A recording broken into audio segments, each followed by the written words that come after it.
Okay. Hello. Welcome to my stream, my channel, and my book club. Why did I start it like that? That was insane. Hi, I'm Rachel, and this is my book club. Welcome to the book club. Vampires Are My Special Interest Book Club is the title. Figured it would be easier if I just told you what it was in the title. It's a vampire book club. They are my special interest. Welcome to the book club. We're gonna get real autistic today. See, normally we read, well, I shouldn't say normally because I haven't been doing this channel that long, but normally we read books, short stories from books like this one, but then we get, between books, and this is a between the book stream. And last time I was reading Buffy the Vampire Slayer literary journals from like 2001 or something, because it was vampire adjacent and you read it, therefore it kind of fits in my book club. This time though, I want to read an encyclopedia. We're going full autism today. Yes. What if we read the entries of an encyclopedia about vampires and discussed whether or not the entries had merit being in there? I don't know what I'm doing. I'm insane. Thanks for joining me. Good. And everybody left. And it's just me now. And that wasn't a trick. I'm still going to do it. Okay. Move things around. I was trying to find the letter of the day according to Elmo. At least on their Twitter, but it doesn't seem like they tell us what the letter of the day is anymore. I tried Googling it. It got me nowhere. I just want to know what the letter of the day is so we know what letter to start with.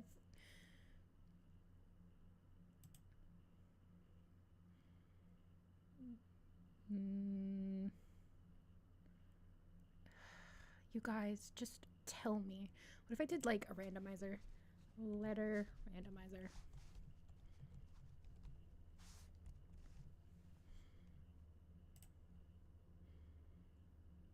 Oh, that was easy. It says it's T. Okay, let's start with T. To be clear, just trying to find, there you go. The Vampire Book, The Encyclopedia of the Undead, 3rd edition by J. Gordon Melton, PhD. He's got a PhD and he wrote an encyclopedia about the vampires. When did this come out? 2011, so there's plenty in here that didn't get included. Start with T. T. Talamasca. Hold on, I can't fucking read this. Why is it 74%? I'm gonna cover that so I don't just stare at myself. Move that around. Move this around. Talamasca. The Talamasca is a semi-secret organization operating in the world of Anne Rice's The Vampire Chronicles. Created in 758 CE, the Talamasca studies supernatural, or what today is termed paranormal, activity. Over the years, it has documented a wide variety of phenomena, including vampires.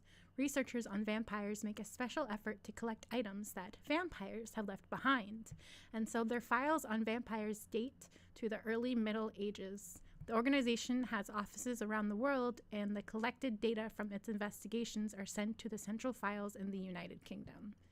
Through much of the last half of the 20th century, the organization has been headed by David Talbot, its superior general. He welcomed Jesse, the mortal descendant of a worldwide family that originated with 2 ancient vampires, Maharet and Mekar, and in 1985 sent her on a mission to New Orleans to track down the truth behind a recently published book, Interview with the Vampire, which was reportedly the true story of an 18th century New Orleans vampire. Jessie had attracted the attention of the Talamasca after a London tabloid had done an article on her psychic abilities. In New Orleans, she was able to locate the house in which vampires Louis, Lestat, and Claudia lived, and located some items Claudia had left behind in a secret place in the wall. Unfortunately for her, the organization called her off the case just as she was getting caught up in her investigation. Shortly thereafter, Hi Chibi.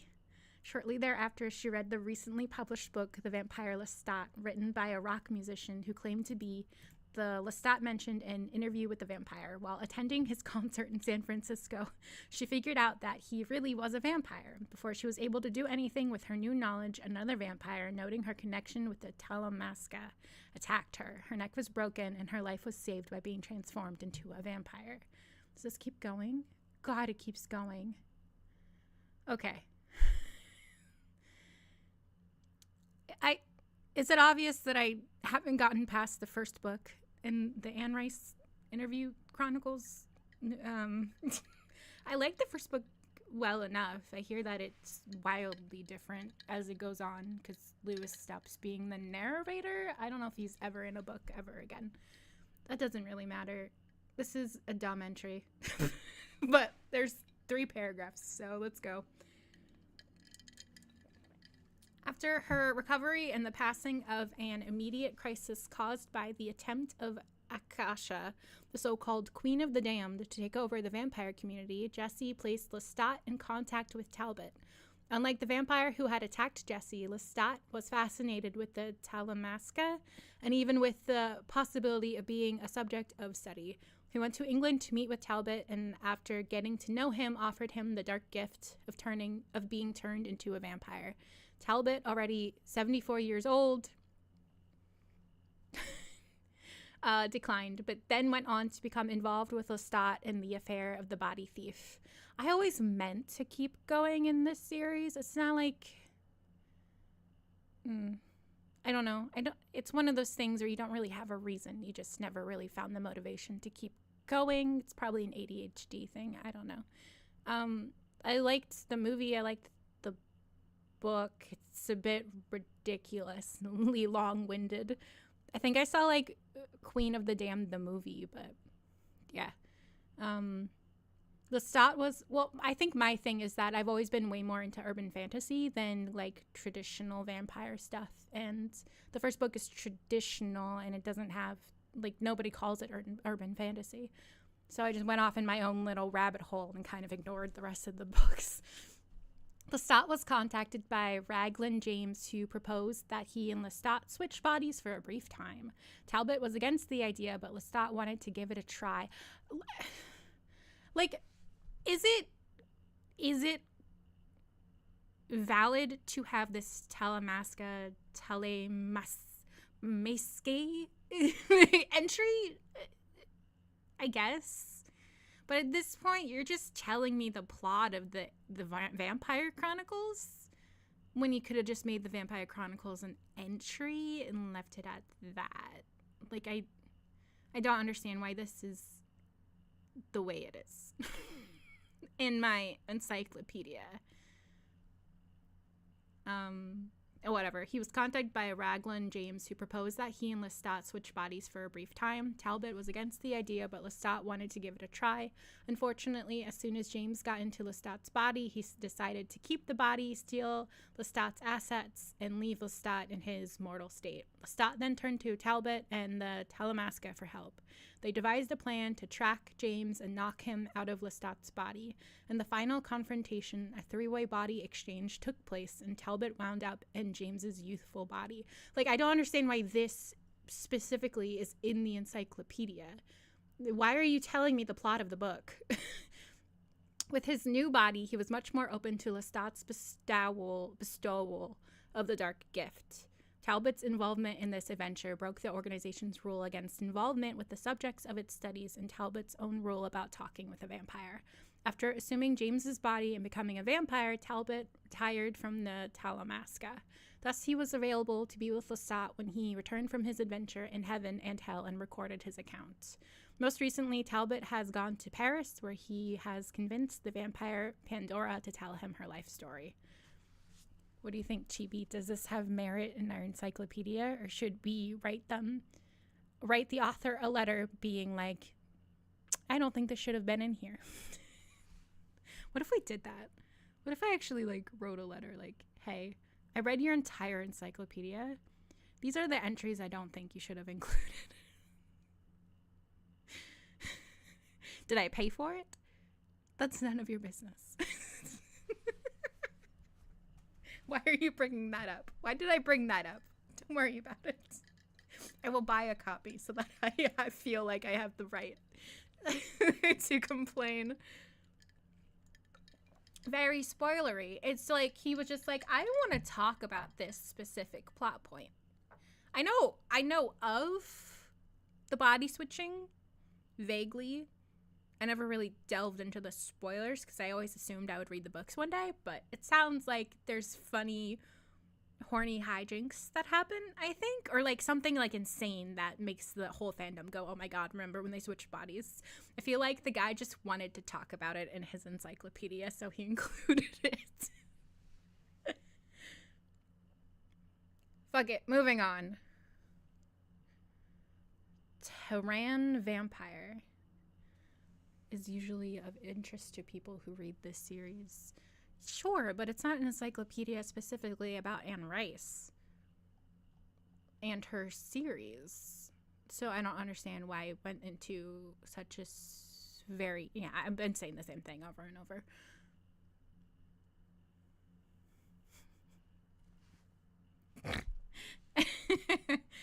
It's awkward waiting for replies, but whatever.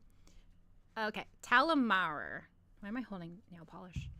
The Talamar was the vampire-like creature of the Bank Islands in the South Pacific. The people of Bank Islands had a strong belief in the possibility of lively intercourse with the ghosts of the dead.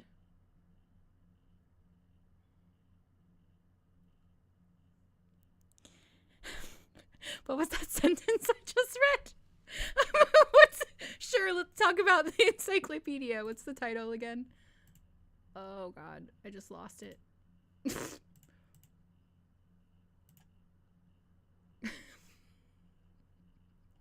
Why did I have to click out and now I have to find it again?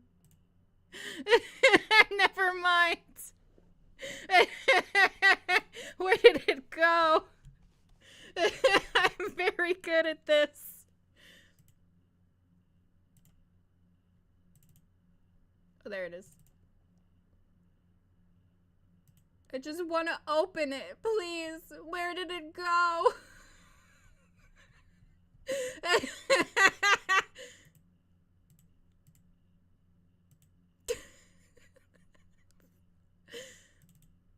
Whatever. Open. Already opens. Whatever. Replace it. I don't care. It's called the Vampire Book. The Encyclopedia of the Undead. And we're in T. And I'm stupid. Okay.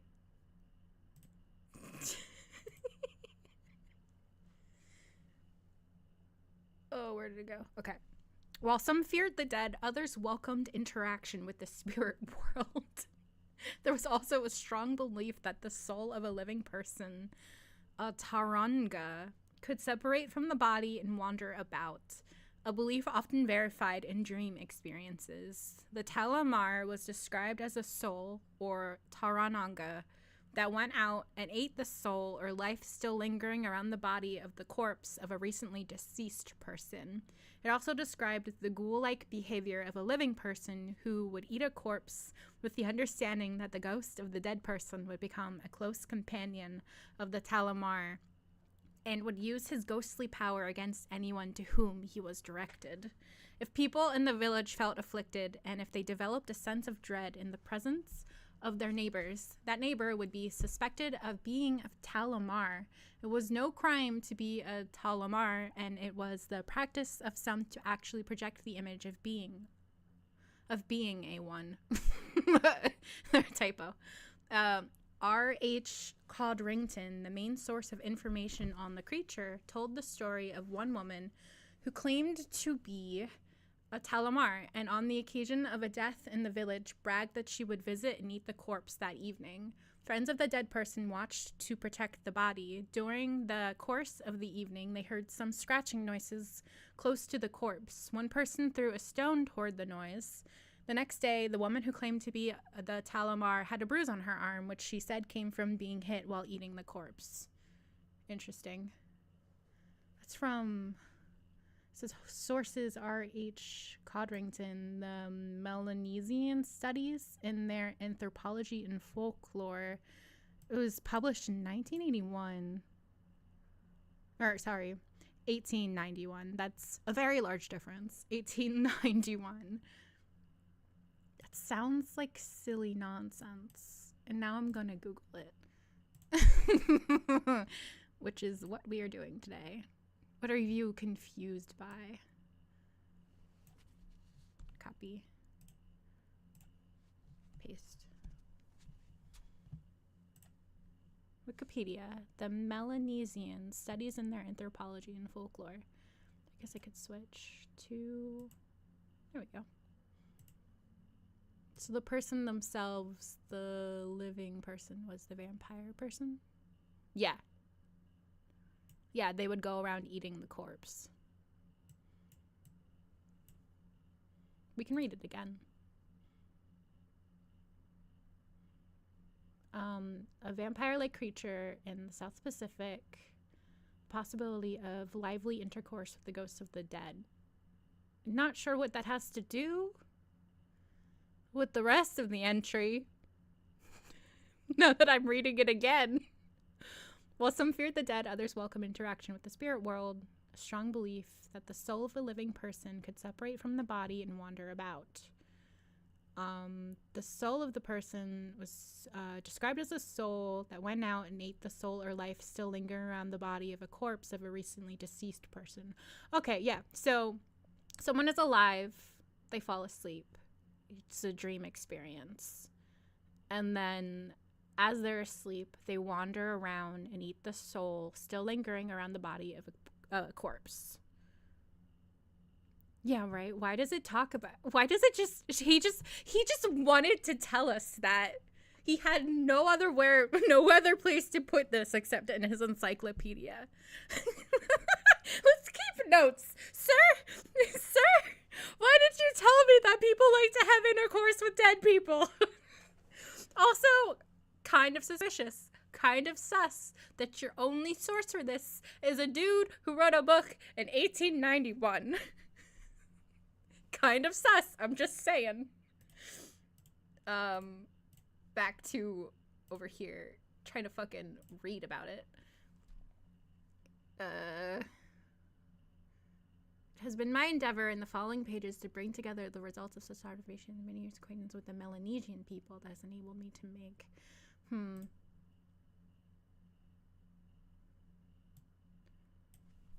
Is there like... I wonder if there's like in the Wikipedia is like a little... This guy wrote a book and people think he's insane. Maybe not. What was his name? R.H. Codrington. Oh, the random letter tab is how I decided to do letter T today. Because I couldn't find Sesame Street Twitter telling me what letter it was. I already forgot his name. Codrington.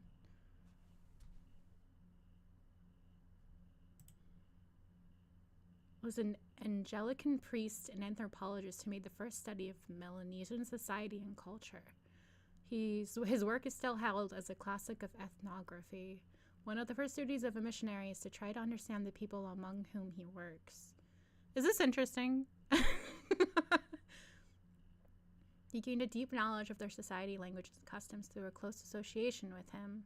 He also intensively studied Melanesian languages. He popularized the use of the word mana in the West and described mana as a generalized power that is perceived in objects appearing in any sense out of the ordinary, or that is acquired by persons who possess them.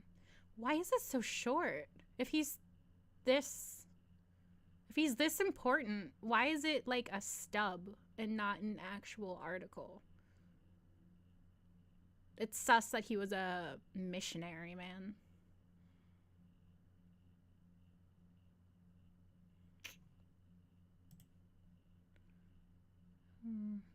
How do I Google what I'm trying to look into? What am I trying to find? I'm trying to find if he's been, like, debunked.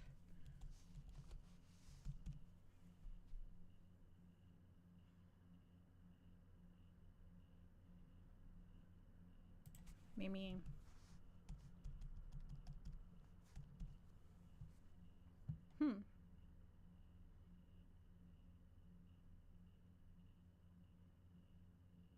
I'm not sure how to look this up.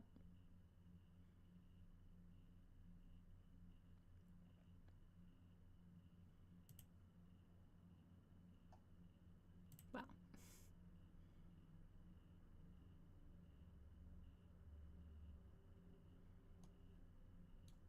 Wait, let's maybe just look up his name. Controversy? Controversy? History reclaimed. Retain plus explain equals vandalize and vilify. What? Early this month, Schools College Oxford unveiled its application of the government's policy to retain and explain in respect to the documents of College Warrington, who inherited a slave plantation in the West Indies. That's not even the same person.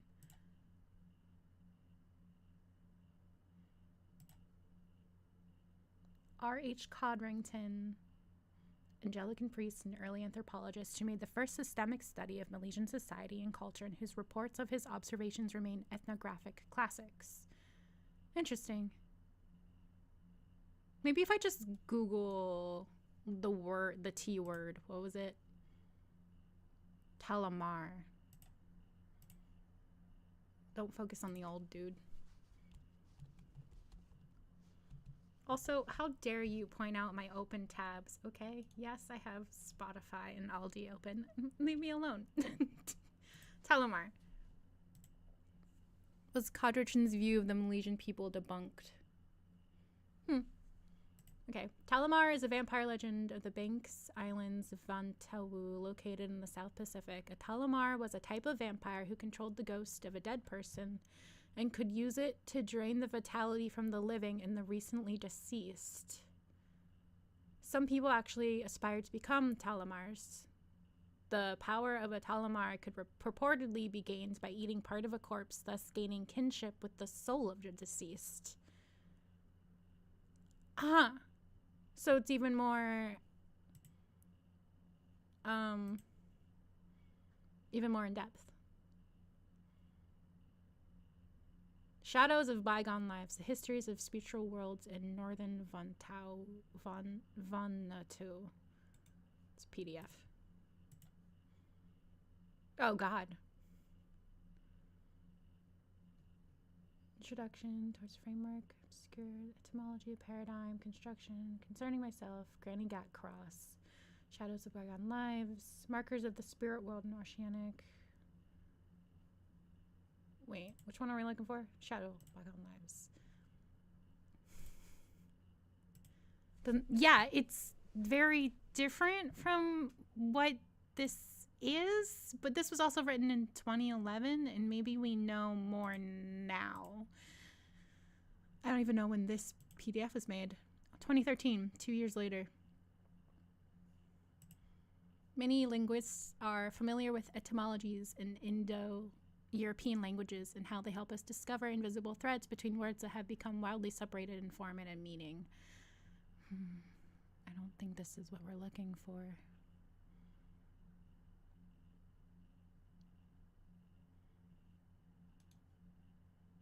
The name Talamar, right. If they're talking about etymology of a word. Ooh, references. Milton J. Gordon, The Vampire Book. That's what we're reading right now. Interesting that it was sourced in the Wikipedia page about it. But the Wikipedia page knows more than we do. what was it? Some people actually aspired to become Telomeres. Interesting. I want to know more, and I want to know why there's discrepancies. We'll keep a little. I don't have like a notepad. I can let me write it down. New text document. Okay. Concerns. Colon. Can I even get this on the screen? I don't know. New text document. Concerns. Tell them ours. Can this single source even be trusted? Why no other sources, sir?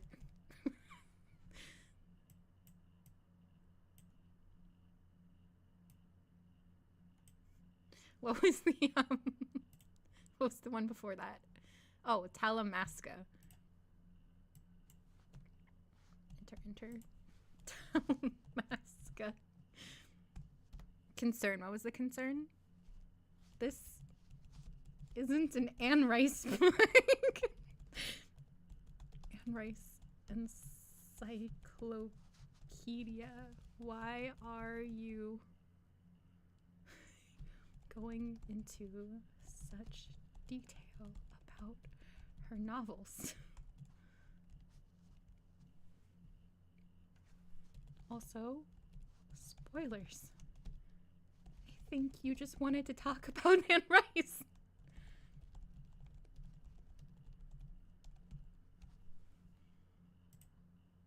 There we go.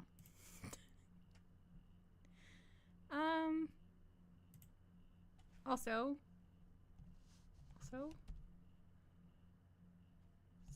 spiritual intercourse.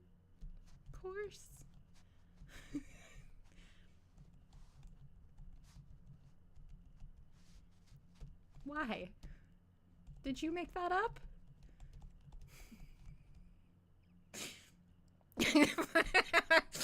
Okay. Back to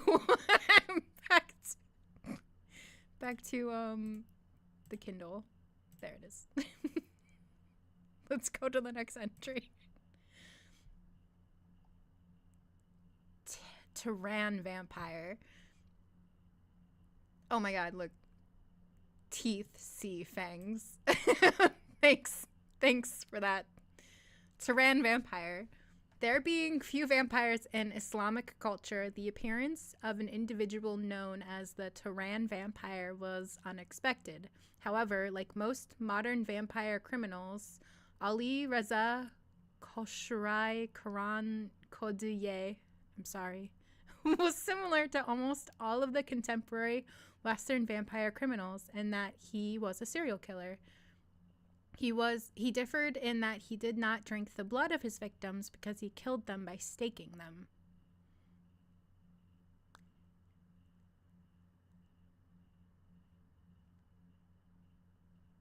Sorry, I'm thinking, I haven't read the rest of it, but if all he did was stake his victims, how is he a vampire?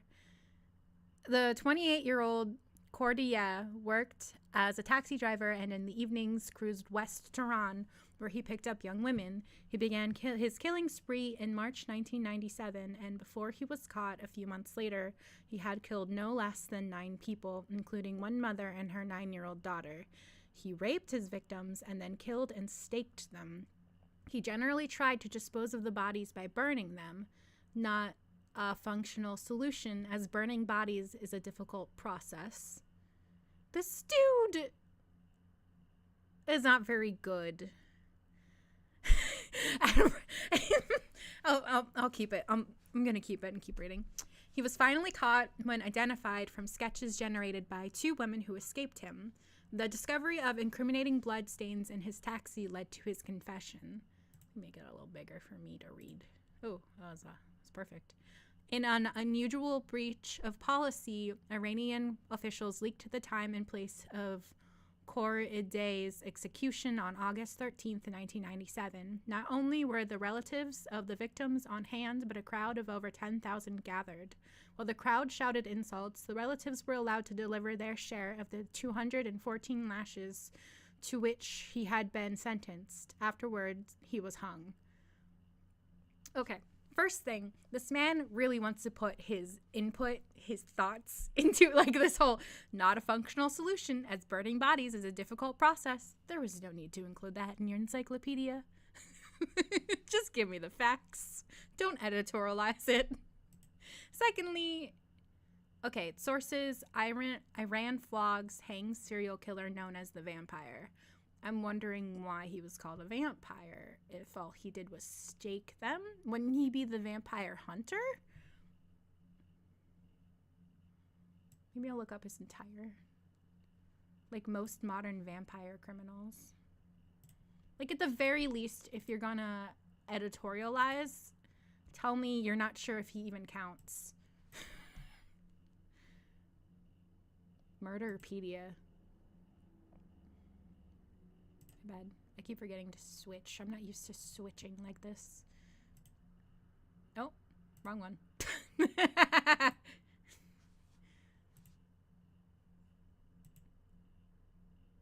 Okay. Murderpedia. If it will switch.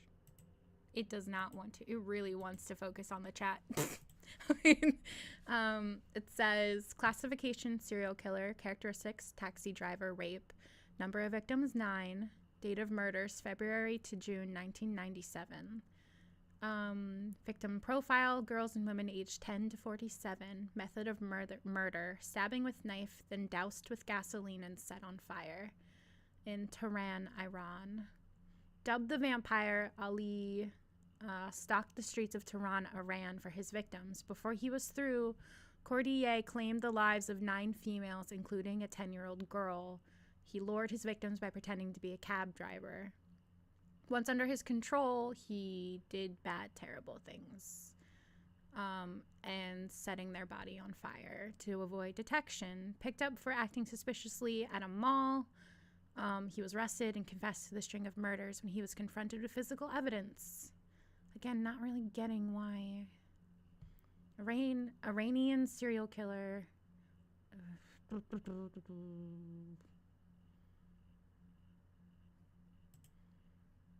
10-year-old versus 9-year-old.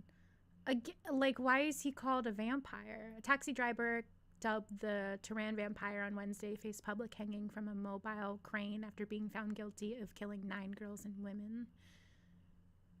Okay. Murderpedia.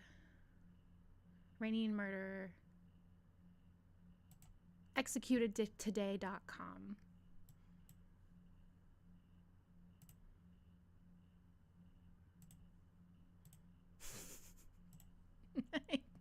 There we go.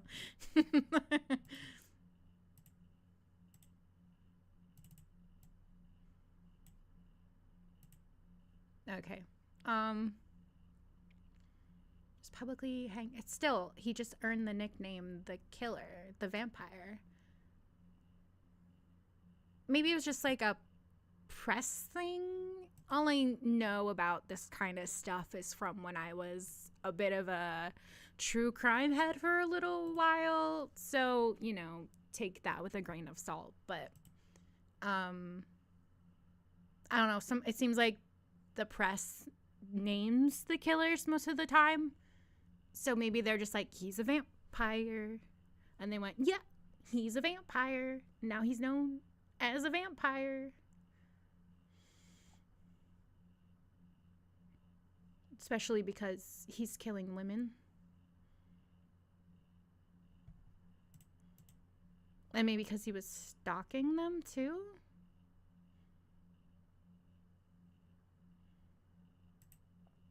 Maybe it was the staking thing. Yeah. appearance of individuals suspected, however, like most modern vampire criminals, was similar to almost all of the contemporary Western vampire criminals, that he was a serial killer. He differed in that he did not drink the blood of his victims because he killed them by staking them. Okay, I can understand including it because he was known as a vampire. I wouldn't assume vampires are a big cultural thing in Iran at the time. That's true. Iran vampires.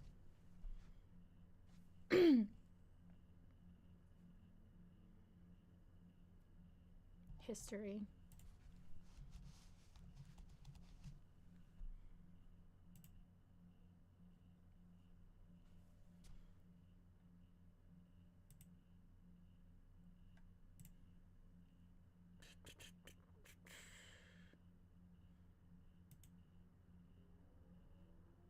Vampire folklore by region.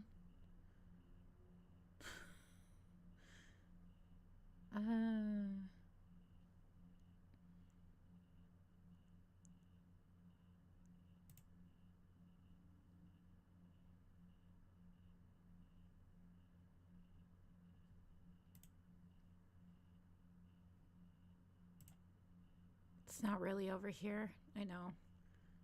I'm not really sure where else to click, though. I don't know. Do they have a vamp? Do they have?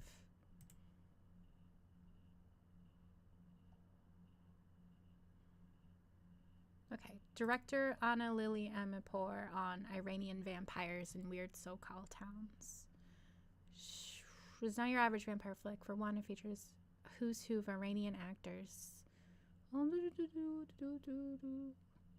I don't think it was one thing. You get scores of ideas and one leads to 5 more. Sometimes you write one script you don't want to make, but a character, I'm always collecting things, la da da da da.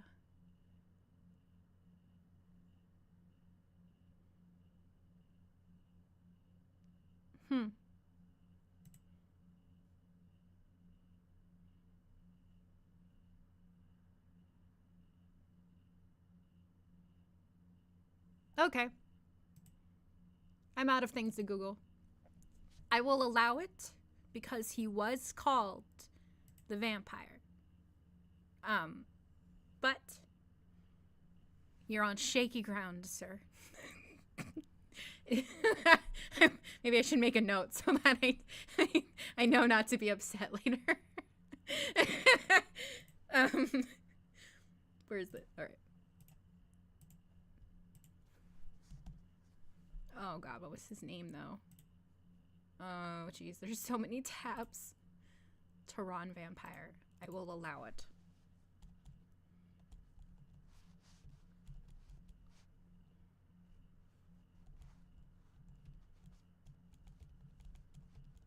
Yeah, like, it could have been that he realized he was very Western. The dude who made it. Did I spell it wrong? I did, didn't I?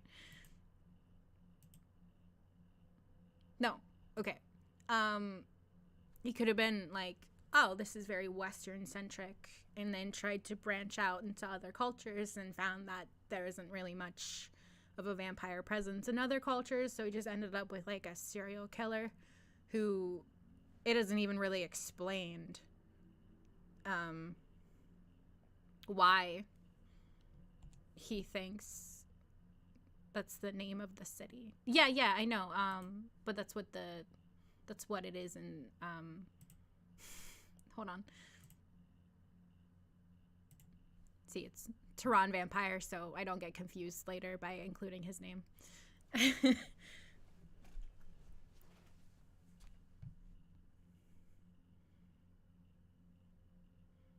Okay. I'll allow it. But you're on shaky ground. God. Television, comma, vampires on. Wow.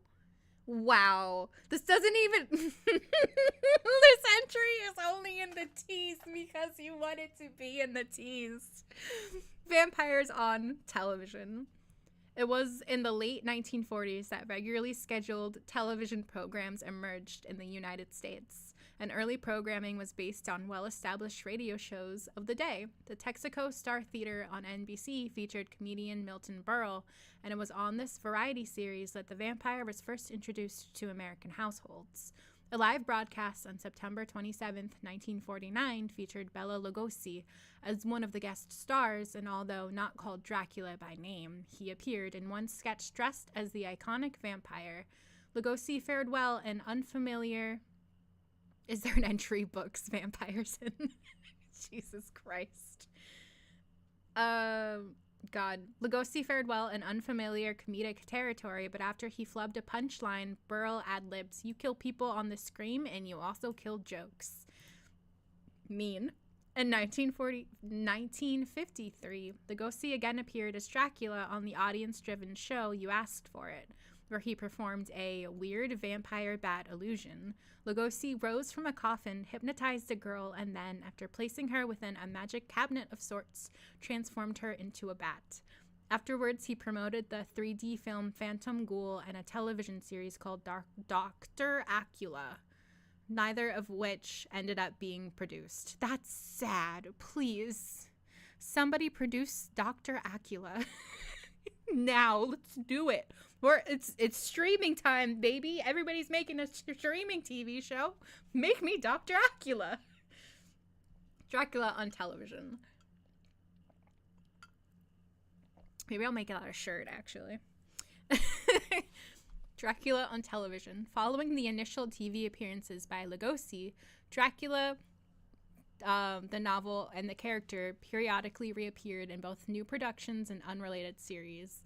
First adaptation of the novel aired live on NBC in 1956 as part of this series' matinee theater. This version was based on the 1931 film and starred John Carradine, who had previously played the Count on stage as well as in the films House of Frankenstein and House of Dracula. British actor Denholm Elliott starred in a 1968 UK adaptation of Dracula that aired as part of the series Mystery and Imagination. Although this version began its story in Whitby with only a flashback to the happenings in Transylvania, it did include several scenes from the novel that had been left out by previous adaptations. A year later, in what was quite possibly the first television foreign language adaptation of the novel, Gianni Lunadai, I'm great with names, starred as Dracula in the Argentina-produced miniseries Hey Q Matar a Dracula. The Canadian series Purple Playhouse aired its version of Dracula on the CBC in 1973. It starred Norman Welsh as the Count, and like many early adaptations, this version had the look of a televised stage play. But it was also in this year that Dark Shadows creator Dan Curtis helmed a televised movie written by Richard Matheson that starred Jack Palance. This was the first adaptation to be influenced by the historical work on Vlad the Impaler by Raymond T. McNally and Radu Florescu. It was also the first to incorporate the search for lost love as a motivation for Dracula returning to England. A few years later, in 1977, Louis Jourdan starred in a full-length BBC production entitled Count Dracula, written by Gerald Savory, who also adapted his screenplay into a tie-in novel. It aired in the United States as part of the Great Performances series on PBS, and this lengthy 2.5-hour production was the first to closely follow the original novel. Subsequently, Dracula continued to be adapted in new and interesting ways, although in some cases only the character names remained while the stories themselves strayed far from the source material. In 1979, The Curse of Dracula aired in weekly 20-minute installments as part of Cliffhangers, an hourly series based on the format of early movie serials. In this story, Dracula lived in modern-day San Francisco, covertly as a college professor of East European history. After the series was canceled, all 10 chapters were edited together as a 2-hour TV movie entitled The World of Dracula. Also in 1979, the kid-friendly and Emmy Award-winning telefilm The Halloween That Almost Wasn't aired on ABC, It featured Judd Hirsch as Count Dracula, who, in an attempt to save Halloween, seeks the help of his monster friends, the Mummy, Warren the Werewolf, Zabar the Zombie, and Frankenstein's monster. And, oh my god, it keeps going. In 1980, Marvel Comics commissioned... Jesus fucking Christ, dude. Oh my god. Oh, good. It includes the Vampire Diaries. Jesus fucking Christ, dude. Dude, it keeps going. Oh my god. How many pages is that? 1, 2, 3, 4, 5, 6, 7, 8, 9 pages about television, vampires on. I get it, because there seemingly is a lot of vampires on television. I'm also frustrated.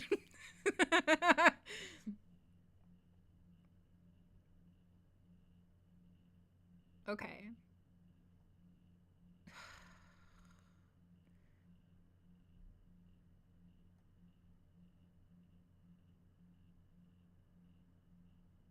Yeah. I didn't know about early stuff. It was in the late 1940s that regular scheduled television, including a live broadcast in 1949, is the first time a vampire was on television, apparently. Which is interesting because it seems like it was more focused on Dracula specifically. Oh, especially the subheading Dracula on television, comma.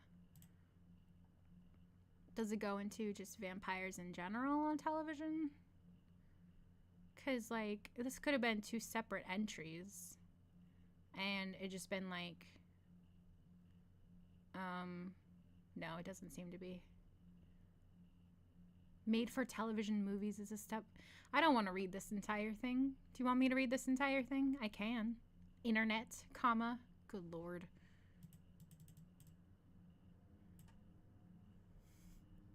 Alright, I said I would do it. I have to stick to it. Suffer with me. In 1980, Marvel Comics commissioned a TV movie based on their popular Tomb of Dracula comic book series, which briefly aired under the title Dracula, Sovereign of the Damned. Also in that year, the Showtime Network aired Passion of Dracula, adapted from the tongue-in-cheek off-Broadway play from the late 70s. He was the major entry on vampires until we diverged. Yeah. This is interesting, though, in a way. For me, I didn't realize there were so many TV shows featuring Dracula before, like, 2000. Before Buffy, even. Like, I knew about Dark Shadows, but not, like, these littler ones, like Cliffhangers, The Curse of Dracula, The World of Dracula, The Halloween that almost wasn't. Okay. I'm going to keep reading it because I can.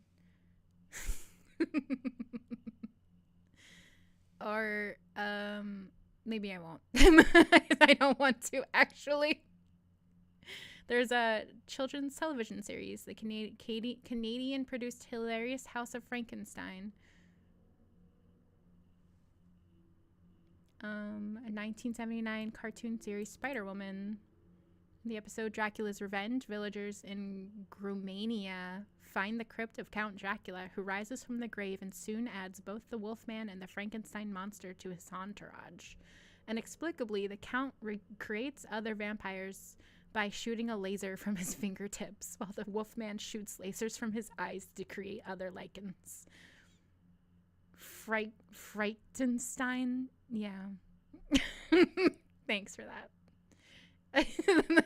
He's in the Scooby-Doo series. God, I don't want to read all of this. Okay. Well, if you want to know more, this is a good entry. It's got all kinds of information about it.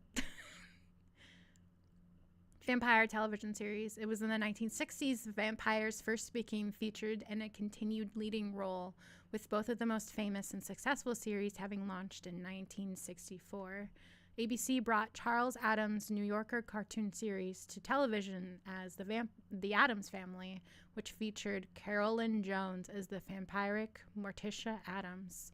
CBS also created a new oddball family, the Munsters, with characters based on the classic monsters from early Universal Pictures horror films. This series featured two vampires, Yvonne DeCarlo as Lily Munster and Al Lewis as Grandpa, who over the course of the series was revealed to be, in fact, Count Dracula. Both series were similar in tone, with each family believing they were typical suburbanites, not quite understanding why everyone around them found their habits so peculiar. Both ran for 2 seasons, yet proved popular enough to spawn several progeny. I would like to contest the Addams Family being included. Have you watched that series? I've watched most of the original series. I have it on DVD. She wears a black dress and she tiptoes around because it's hard to move in it, but I don't know why she would be considered vampiric other than her dress. I don't know if that was intended, though, because, like, Lily Munster is very obviously a vampire. Morticia Addams is just a silly goth. I do not like the term progeny.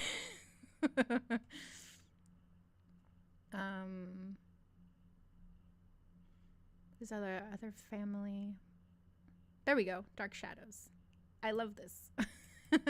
I heard that there were vampires in Dark Shadows and that there was like a whole like 500 fucking episodes before the vampires showed up, and I was like, maybe I'll watch it for fun.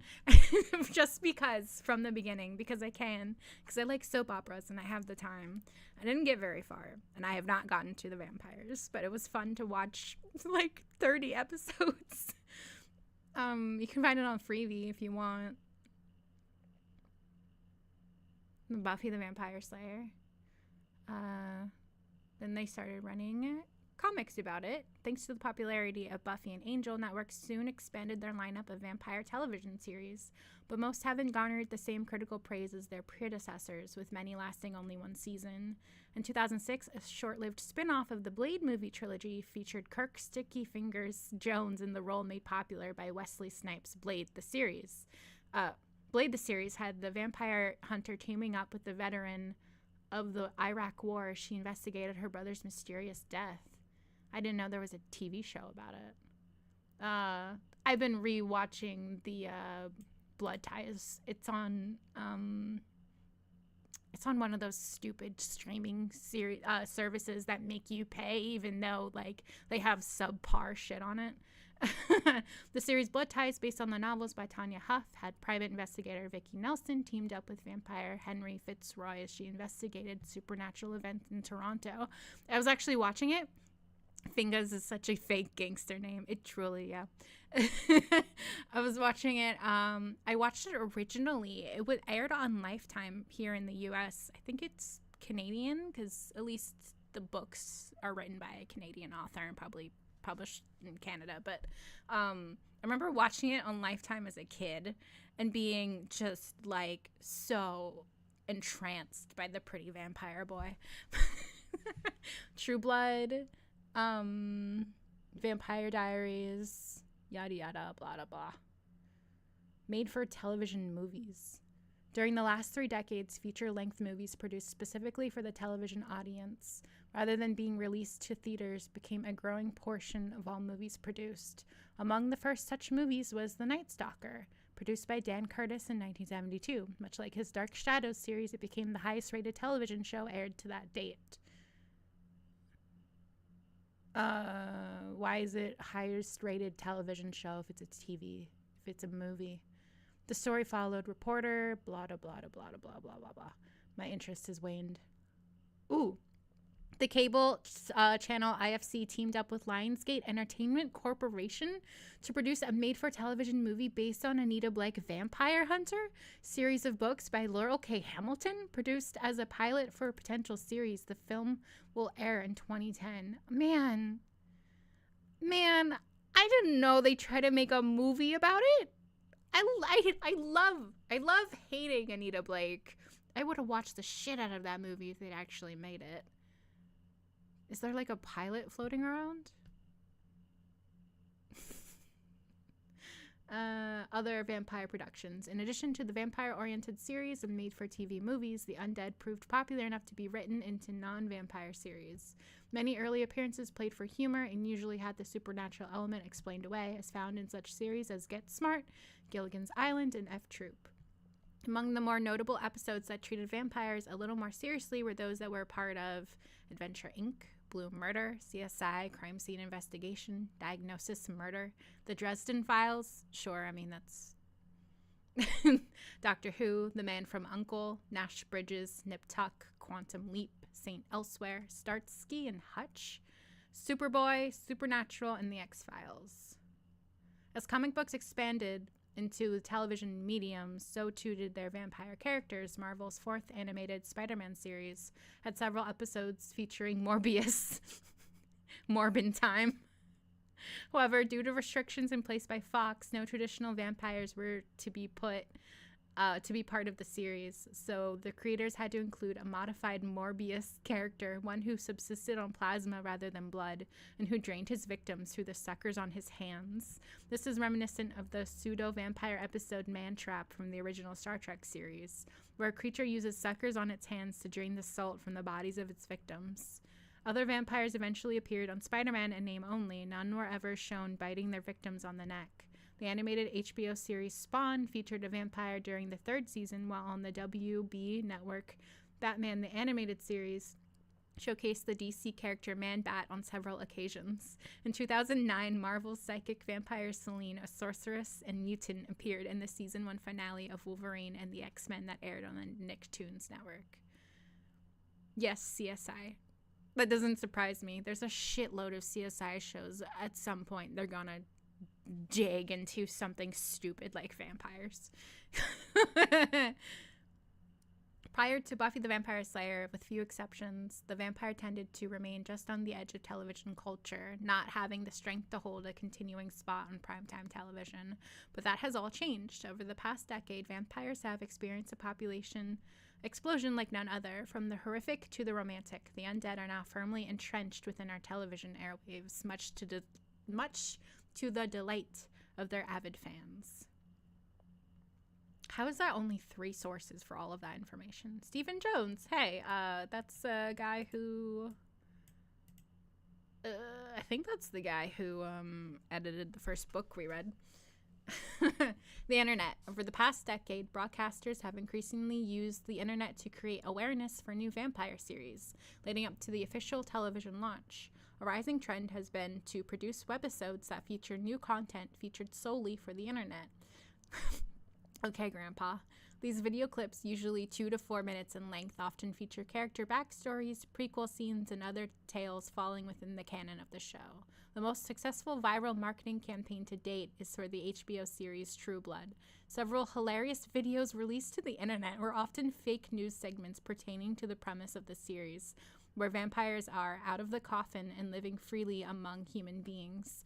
Leading up to the launch of The Vampire Diaries, the CW produced a 4-part webisode series entitled A Darker Truth, where vampire hunter Jason Harris followed the trail of Stefan Salvatore, whom he believed was responsible for his sister's death. I didn't know that. The MTV show Valmont began as a short series of webisodes that aired on both MTV and MTV.com, while the Canadian series Sanctuary started out as 8 webisodes in 2007 and was subsequently picked up as a traditional television series by the Sci-Fi Channel. Not surprised, but kind of surprised they didn't include the Carmilla web show, but when did that even come out?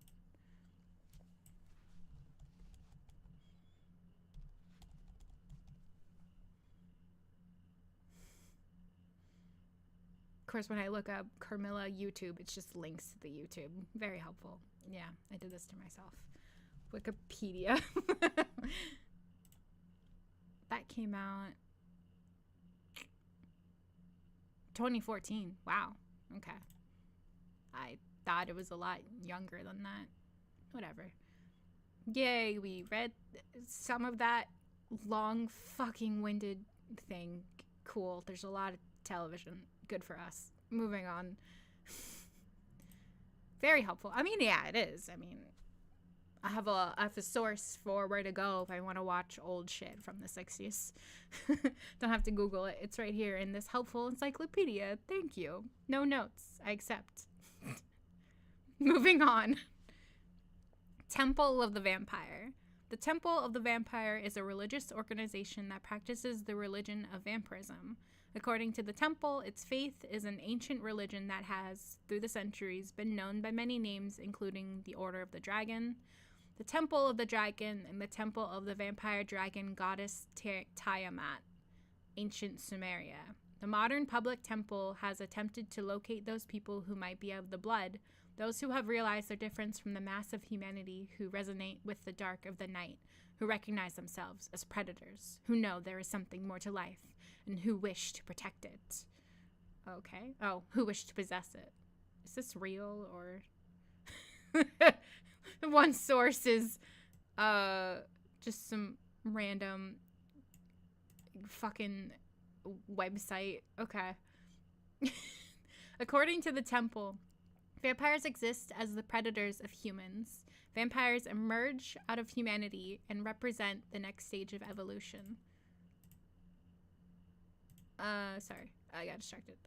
Theirs is the religion of the elite, the rulers. They believe that vampires created the religions of the world to ensure humanity's basic docility. The basic premise, why did you use basic like that twice? The basic perspective of the temple is summarized in the Vampire Creed. I am a vampire. I worship my ego and I worship my life, for I am the only god that is. I am proud that I am a predatory animal, and I honor my animal instincts. I exalt my rational mind and hold no belief that is in defiance of reason. I recognize the difference between the world of truth and fantasy. I acknowledge the fact that survival is the highest law. I acknowledge the powers of darkness to be hidden natural laws through which I work my magic. I know that my beliefs and ritual are fantasy, but the magic is real, and I respect and acknowledge the results of my magic. I realize there is no heaven as there is no hell, and I view death as a destroyer of life. Therefore, I will make the most of life here and now. I am a vampire. Bow down before me. Get that tattooed on your lower back.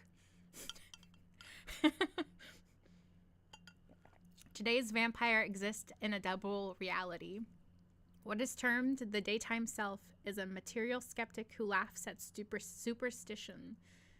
The night side self practices magical and ritual acts. Through the techniques taught by the temple, the vampire learns to move in the world of magical fantasy and there begins to realize the traditional powers of the vampire, from shapeshifting to hypnotic power to physical immortality. The way this is written, I think this dude is in this church. Like, it sounds like he's trying to convince me to join it. The strengthening of the night side self, in which the individual's will is connected with the cosmic powers of darkness, leads to changes in the day side world in conformity to the night side realities. Vampiric rituals allow contact with the undead gods and lead to the sacred act of vampiric communion.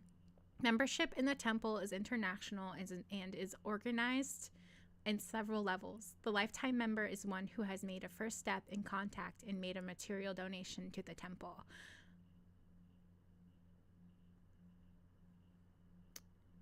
If all I need to do to be a vampire is to send them like $20, I mean, I could just not eat takeout tonight and be a vampire instead.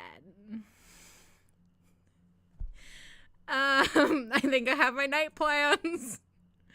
After making application and being accepted, are you telling me I have to? we're doing this on stream. After making application and being accepted, the lifetime member becomes an active member. After some degree of results in development of one's vampiric powers, advancement to the level of vampire predator, and entrance into the second circle of the outer temple is acknowledged. This is like somebody trying to explain Scientology to me. Further advancement may lead to becoming a vampire priest/S. The priesthood has access to the innermost levels of temple knowledge, the hidden teachings. The temple publishes the Vampire Bible, a manual of fundamental magical lore available to lifetime members. It also issues a biennial publication, Bloodlines, the Vampire Temple Journal, and the monthly Life Force, the International Vampire Forum. Temple of the Vampire. Like, the way this, like, first part is written just sounds like he's already... The modern public temple has attempted to locate those people who might be of the blood, those who have realized their difference from the mass of humanity, who resonate with the dark of the night, who recognize themselves as predators, who know there is something more to life, and who wish to possess it. Honey, you're in the cult. We can tell. Now, give me the application. I want to join. Only those who have been accepted into it know the more deep lore. Yeah, that's usually how cults work. You have to buy into them to buy into them. I guess I could look up this link. Copy. Oh God, hey chat. It doesn't want me to do this up here. Boop. Enter. Beliefnet.com. Vampires, the bloody truth. Neck biting is not allowed, but feeding on others' energy is okay. Los Angeles, November 18th. Nicholas Strathlock begins his day early, around 6 or 7 a.m. He rises and showers, dresses, I don't care. Strathlock is a vampire. He's one of 300,000 or so people worldwide who consider themselves practitioners of a vampire religion. Strathlock comes from a Welsh father and a Russian-Romanian mother, but he was raised by his Druid grandparents in Wales. Okay. Vampires experience a calling to the darker forces and an affinity to a nocturnal lifestyle. Many claim psychic powers in the ability... Do I want to order from Panera and get autumnal squash soup and a bread bowl and mac and cheese? Oh, gosh. No, Bessie, become a vampire with me. What do I Google to find this thing? Vampire church? Vampire religion. Temple of the Vampire. Temple of the Vampire derogatory. Religion. Religion Wiki is a new religious movement founded in 1989 to explore the positive aspects of the vampire mythos. Okay, give me your sources, bestie. Give me... Where do I go to join up? TempleoftheVampire.com. Found it.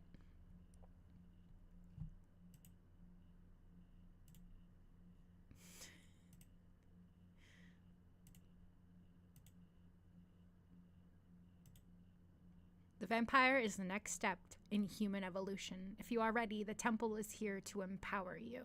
We believe the value of the individual is the living foundation of any group or tribe or nation. In everything we do, we believe in supporting ethical individual freedom. The way we do this is by empowering individuals to achieve independent control over their lives through wealth, health, personal power, and unlimited life extension. We created a worldwide organization with proven methods for making this possible. For more than 30 years, we have been active doing so. The temple embraces only those aspects of the vampire mythos that include a love and respect for all life, physical immortality, individual elegance, proven wisdom, civilized behavior, worldly success, and personal happiness. The temple rejects those aspects of the vampire mythos that are negative, including any that are anti-life, anti-social, deathist, crude, gory, self-defeating, or criminal. I'm sorry. you want to be a vampire, but you don't want to kill people, feel shame.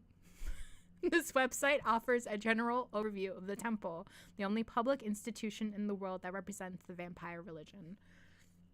History.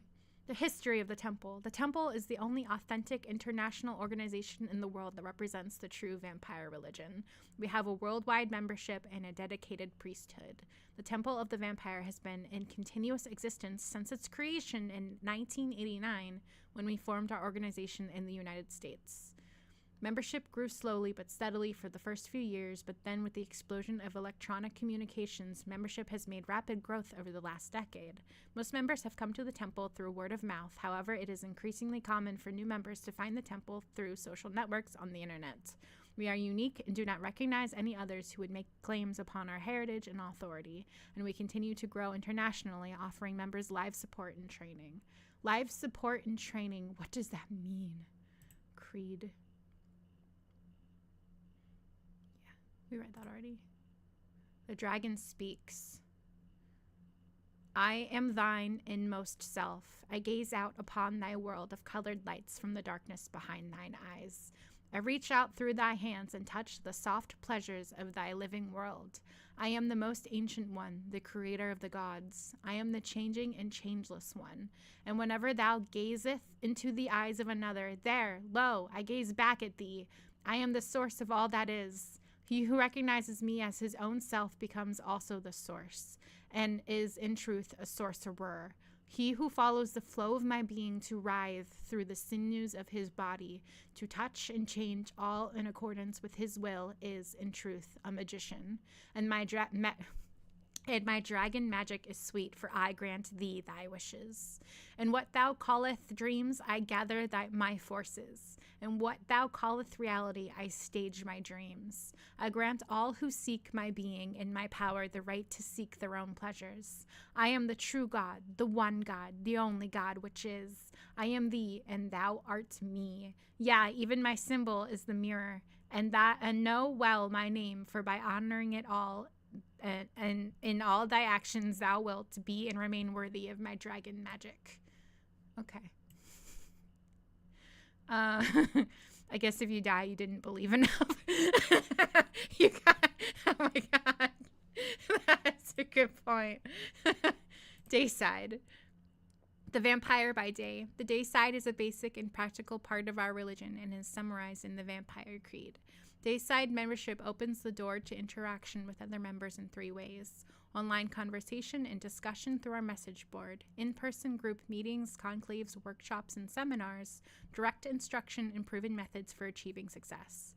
We have hundreds of active members worldwide who post regularly on our message board with over 50 forums in 7 languages to discuss everything from current events and movies to practical sorcery and the mastery of out-of-body experience.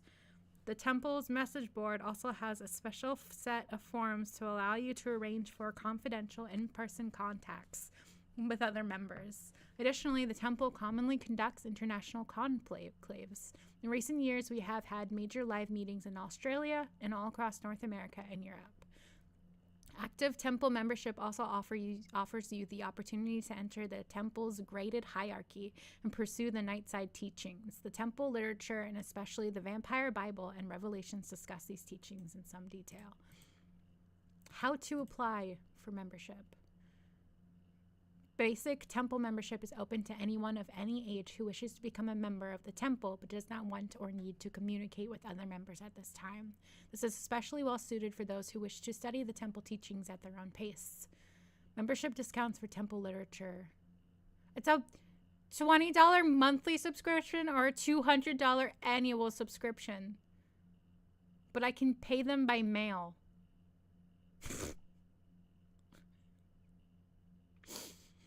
By subscribing as a basic temple member, you promise to refrain from criminal activity, physical blood drinking, and discussing the temple with the public. You can't do criminal things, you can't drink blood, and you can't talk about it. Fight Club. This is... what the fuck? What's your shop? Ooh. What What the fuck is happening? What? I was just looking for like a t-shirt. Literature.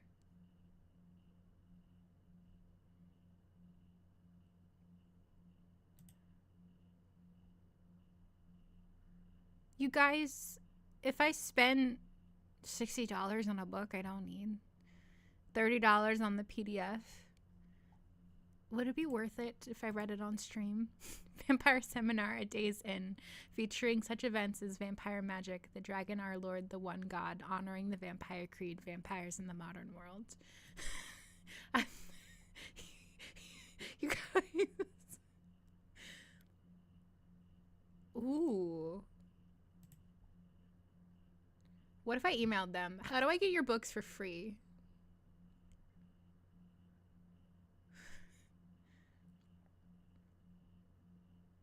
Applying the vampire. Oh, damn, I need an account. Oh, register. Hey, don't, you don't, I wasn't born in September. Just look at that instead.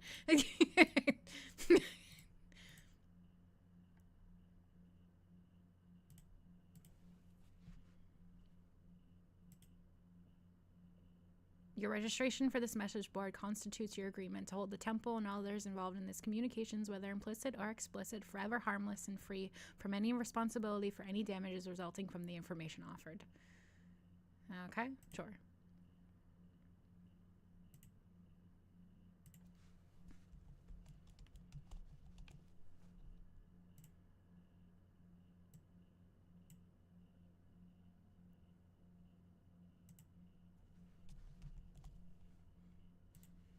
Adding my email address. I forgot what I forget what my email for this stream is, so luckily you aren't looking at my screen and doxing me. I'll have to change it later.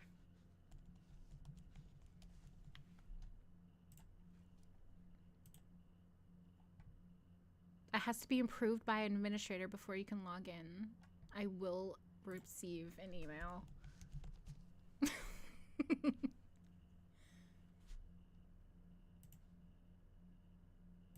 I assume it's not going to be right away. Whatever. I am just, man, I'm having fun here. To receive our free newsletter, simply email the temple with the words Temple News Update in the subject line. Oh, okay. Yeah, I can do that. Copy. Gmail. Compose.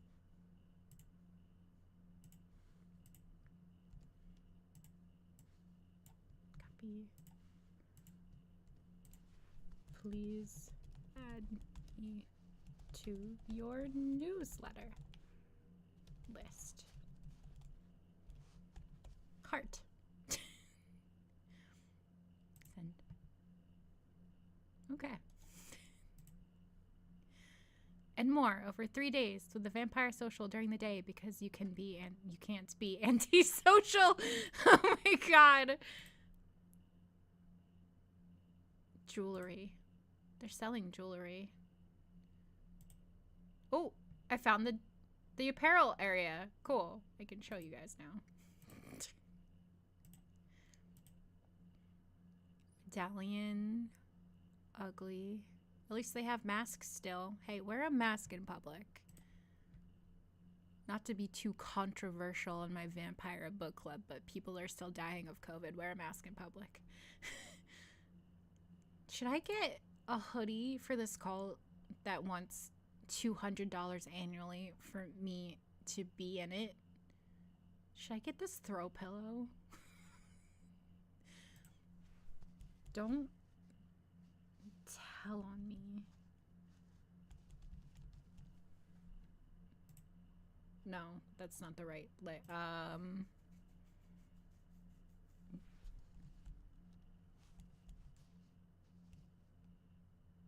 I can't remember what the fucking...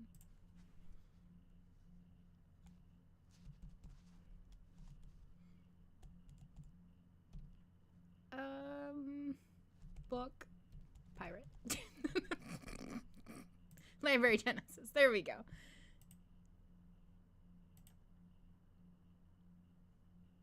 LibGen. God, what was the title of their book? The Vampire Bible.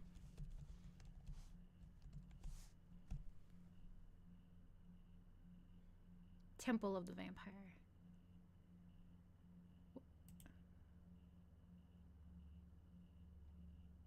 That's gotta be it, right?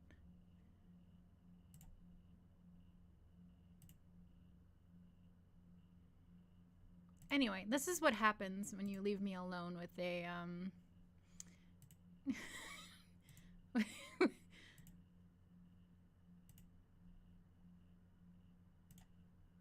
with an encyclopedia. I do shit like this. Okay, well, I downloaded it, right? It's in my downloads? Yeah. Okay, cool. We will simply go, where are we going? Kindle. Close book. File. Import PDF. Where's my downloads? Okay. This book could not be opened. Fine. Fuck you. Where did it download? That's fine. We'll keep it here. Make it hard to... Hi.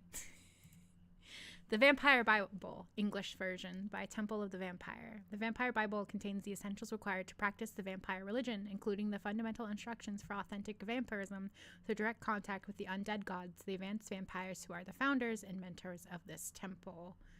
Vampire Creed, the Dragon Speaks, the Calling of the Undead Gods, Vampiric Communion through Magical Ritual. Achieving the vampiric condition requires attracting and obtaining communion with the undead, those vampires who no longer walk in flesh but are astrally free. These undead gods who have shed the limitations of the physical body and can communicate with and appear to those who still have living physical bodies. The achievement of becoming a living vampire, or even higher, of entering the ranks of the undead gods upon the death of the physical body, relies upon this communion with the undead. It is their intentions and their desires which must be accepted and appeased. Enter now into the suspension of disbelief. Enter the world of fantasy without prejudice. For true magic requires... I hate that I can't, like, look at the fucking chat and look at this at the same time. It just wants to show you the chat. Okay, hopefully it's okay now. Enter now into the suspension of disbelief. Enter the world of fantasy without prejudice. For true magic requires release from the limiting beliefs of what is real and unreal, possible and impossible. For the key to magic in the achievement of magical power comes from loosening the grip of the closed mind and embracing the reality of other worlds. Here you now open the gates of power and summon the undead gods through the ritual of the calling. Jesus, this is truly a cult he just slapped into his encyclopedia, huh? The sacrifice. In true magical ritual... What if this is just what we do for the next half hour? Do you want me to just read this for the next half hour? Because I can. I will.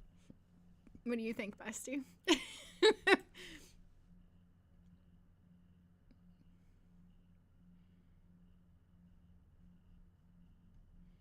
Yeah, there's a lot to read. It's 50 fucking pages. The sacrifice. Okay, you need to go away. This thingy. That's nice. Go away. Whatever. I got distracted, and I'm here. This would really appeal to those with magical thinking. Yeah. Those people who, like, think you can manifest your dreams if you just think about it really hard. The sacrifice. In true magical ritual, the undead are summoned to be present with the living vampire for the purpose of communion. To entice the undead by means of offering life force energy is the key to successful magical ritual. Further, only the living vampire's personal store of life force will serve this purpose. Do not believe that sacrificing the life of any other being will serve any purpose in ritual magic. Further, the destruction of a physical life does not serve any purpose whatsoever and is wasteful of the life force. Such waste is abhorred by the elder gods and can, in fact, incur their wrath. Never murder humans, never waste food, never incur the wrath of the undead.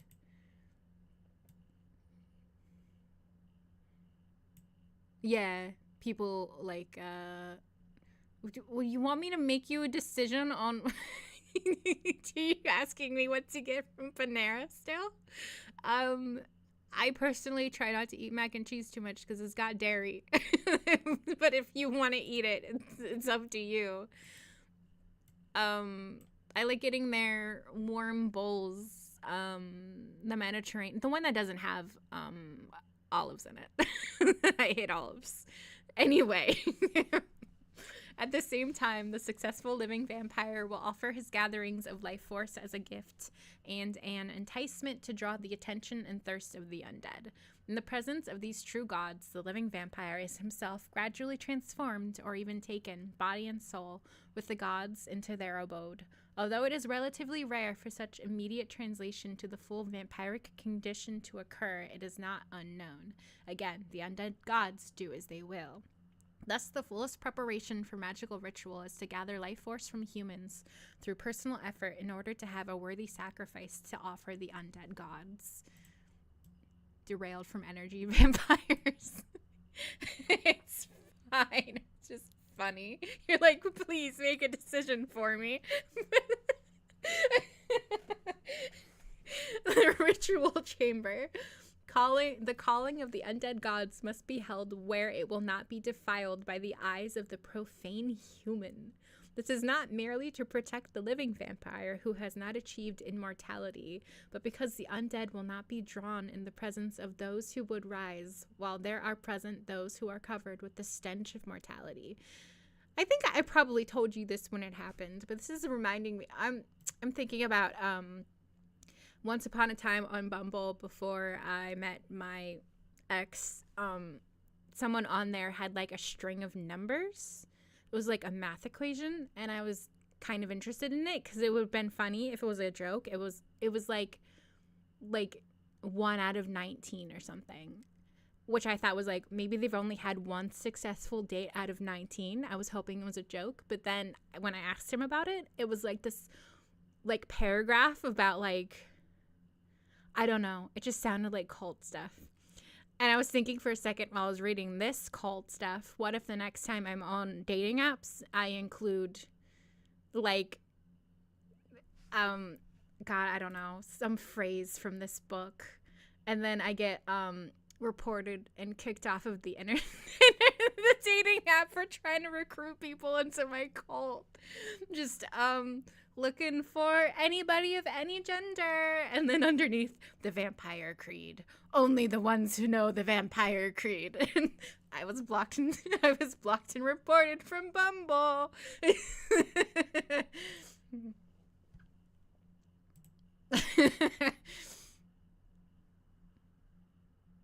Oh god, this is insane. I'm having fun reading this, but it is insane.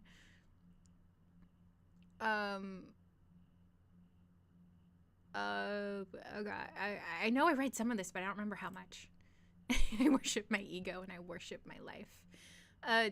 This is not merely to protect the living vampire who has not achieved immortality, but because the undead will not be drawn in the presence of those who would rise, while there are present those who are covered with the stench of mortality. Therefore, close the door and lock it.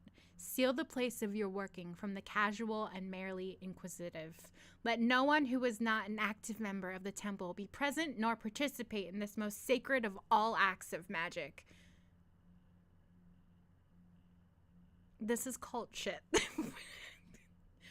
Wrap the chamber in darkness. If the chamber is located in a natural setting at night, this is enough. Within a structure, natural or artificial, reduce all lighting to the minimum of just 1 or 2 candle flames. Less light is better, and to work in absolute darkness is best. The undead find the darkness comforting and appealing for many reasons. One superior source of light is to utilize the flame from a single container or canned heat, such as sterno. If more light is required for the reading of notes during a group ritual, the use of a low wattage red light, commonly used by photographic supply companies, can serve without damaging the atmosphere. I worship my ego and I worship my life, for I'm the only god that is. Include that in your dating app. I'm gonna get a girlfriend at a vampire ritual. I brought my sterno. I brought my single candle. Where are the cuties in my area? The internet keeps telling me they exist around here. Fucking hell. Symbols of magical ritual. Your dress should merge with the theme of darkness and sacrifice. Come to the undead as true witches and warlocks. Many will shroud themselves in black capes and robes, while others will shroud their bodies in only the darkness of the night itself. In any case, do not dress to distract your mind from the task at hand, but to enhance its purpose. Jewelry is as much an option of clothing, but if you are not of the priesthood, wear no iron, for the qualities of iron can offend the undead gods. The wearing of the winged skull of Ur as ring of medallion pleases the undead and enhances the power of the ritual. An altar is any flat surface to rest the few implements of oh my god, I'm fucking up. My brain is going, so it's hard for me to like think and read. This is like me at like 11 stealing the Wicca encyclopedia from the library because I was an edgy wannabe goth kid. And like, I'm not like, I guess I am kind of shitting on like spirituality and shit. I'm sorry about that. I'm more intent is, oh god, what is my intent? I'm being an asshole. Aren't I being an asshole? It's just funny that like this fucking encyclopedia sounds like the man is in the cult, and then you go to check if it's really a cult, and it's a cult. And this man just put a shit. I remember that encyclopedia. I think I own it. Yeah, really? I don't remember what it was called specifically. I'm sure there's more than one out there, but it was honestly just like about witches and Wicca, Encyclopedia of Witches and Wicca, in our local library. My friend and I stole it in middle school because we were cool, and then we sat outside of the library while she smoked.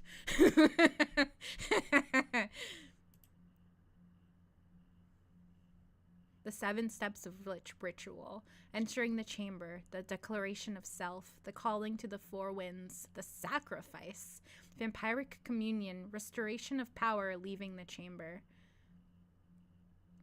Like, it's one thing if it's kind of like Satanism these days.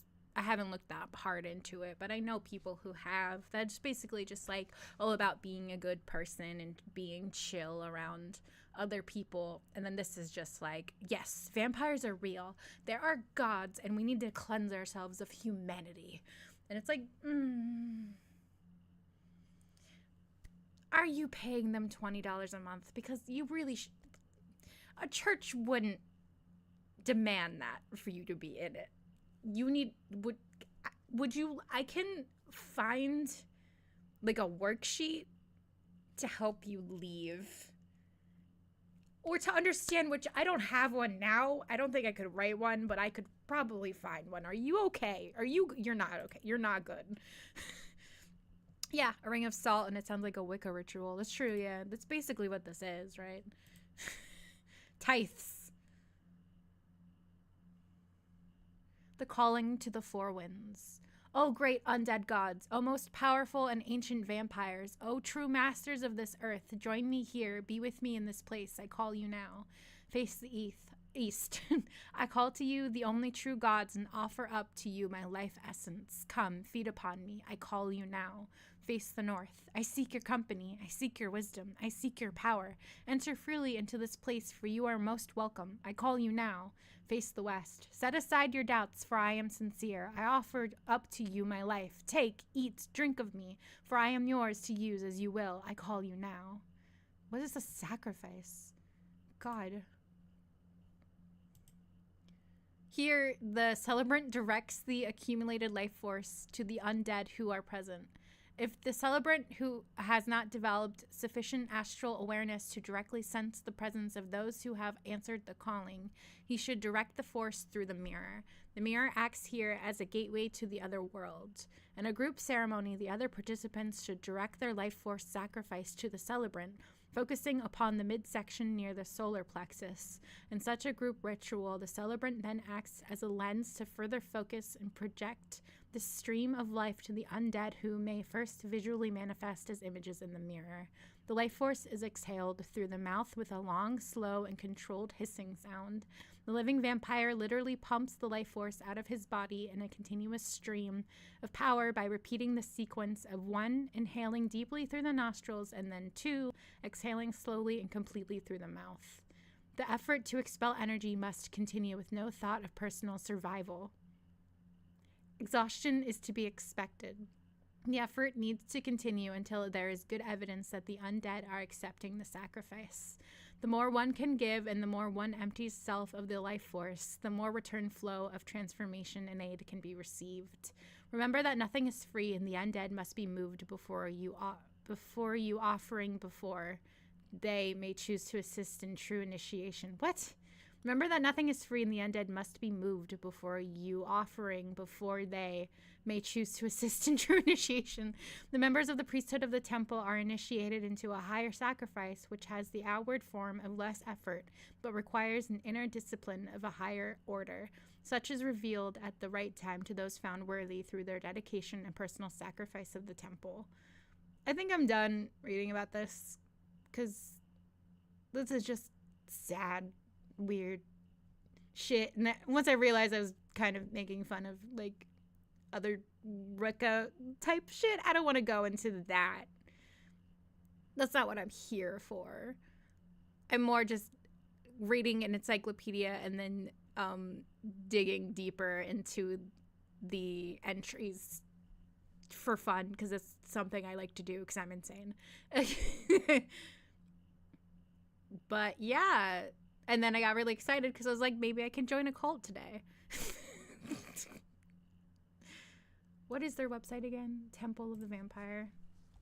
I'm mad that I can't join without paying them $200 a year. Like, let me buy a book and call it a day. Or at least make your jewelry cool enough that I'm willing to spend $30 on it.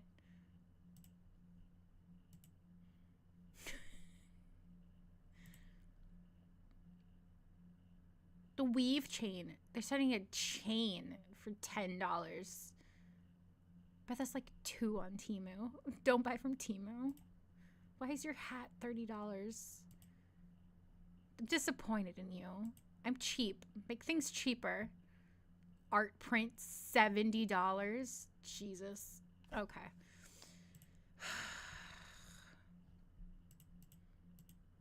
I'm walking away. I'm walking away.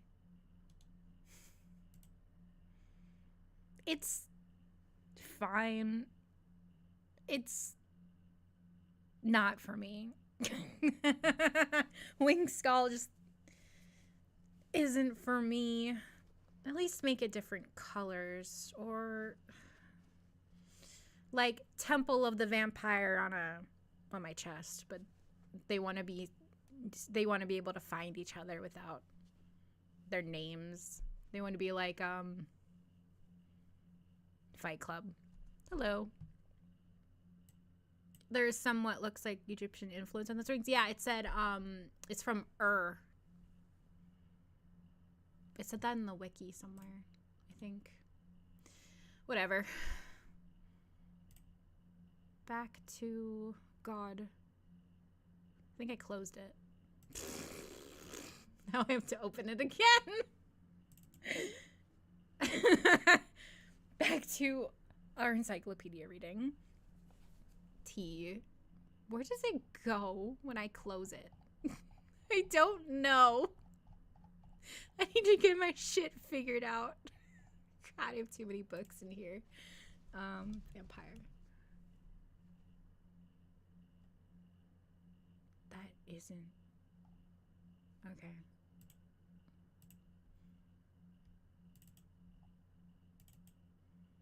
Replace. Just replace it. Replace it over and over again. Go to T.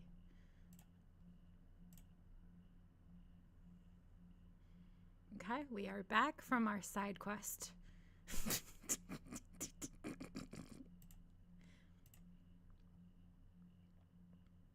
Thailand, vampires in.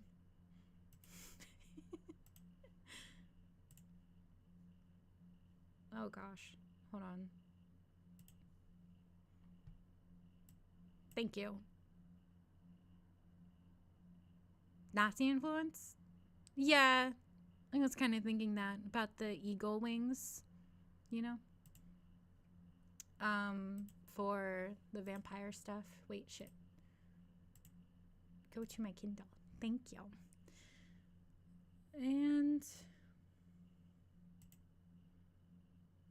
last track of everything. Okay. Thailand, comma, vampires in. Let's see if you have merit in this encyclopedia. Pre-Buddhist child. Why? Let me drink. Jesus. Pre-Buddhist Thailand had a significant mythology that survived into the 20th century as a form of spirit worship. The spirits, which have a minor place in Buddhist thought, nevertheless find a certain compatibility with the dominant Buddhism. I forgot to add, hold on. I forgot to add the thoughts thing. Hold on. Our notes for this encyclopedia. Temple. I think it's like Temple of the Vampire or something. Temple of the Vampire. Sounds like you're in a cult and you are recruiting. Are you good? Do you need help? Okay. Save.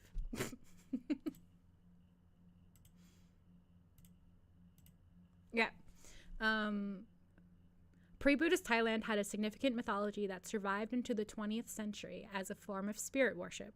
The spirits, which have a minor place in Buddhist thought, nevertheless find a certain compatibility with the dominant Buddhism.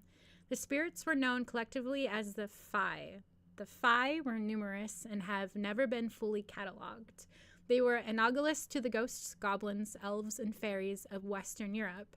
Many were malevolent and haunted different structures.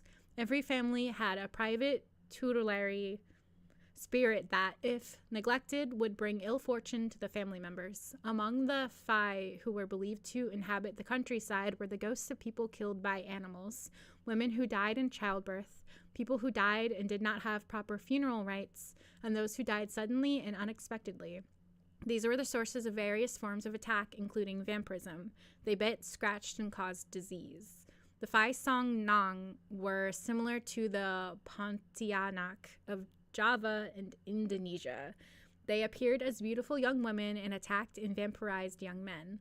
The ways of the Fae were known to the various occult practitioners, from sorcerers to mediums. The Ma-Du, a seer, would be called in cases of a person who had been attacked by a Fae. The Ma-Dus used various spells and incantation to get rid of the Fae. They also sold charms to prevent the attack of the Fae. Some entree into the Thai world of vampires was offered to in the 2005 movie Vampire The Turning. And once again, this thing only has one source in their encyclopedia. Superstition? Yes, superstition. That is how you spell it. Brown, W.A., Siam, 2 volumes, London, 1924. Pre-Buddhist Thailand is... Vampires in Thailand. I don't understand why it isn't like the vampires isn't under the Phi, like the title of it, under P instead of vampires in Thailand, or just Thailand. Ghosts, goblins, elves, and vampires. Many malevolent and haunted structures. Every family had a private.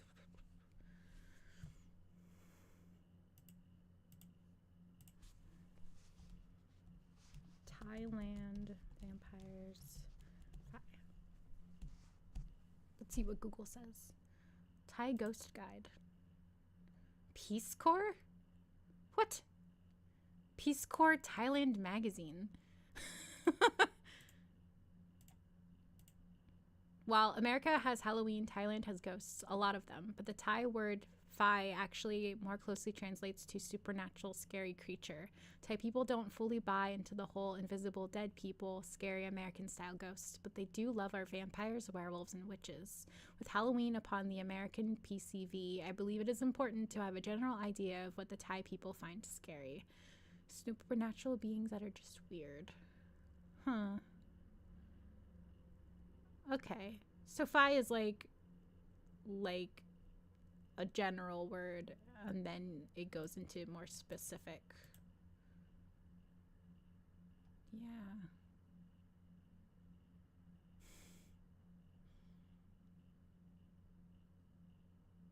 Ooh, creepy.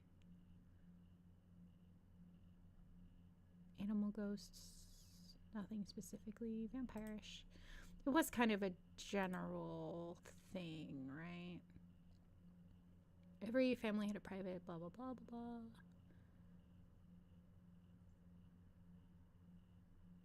Okay, yeah. Phi Song Nang.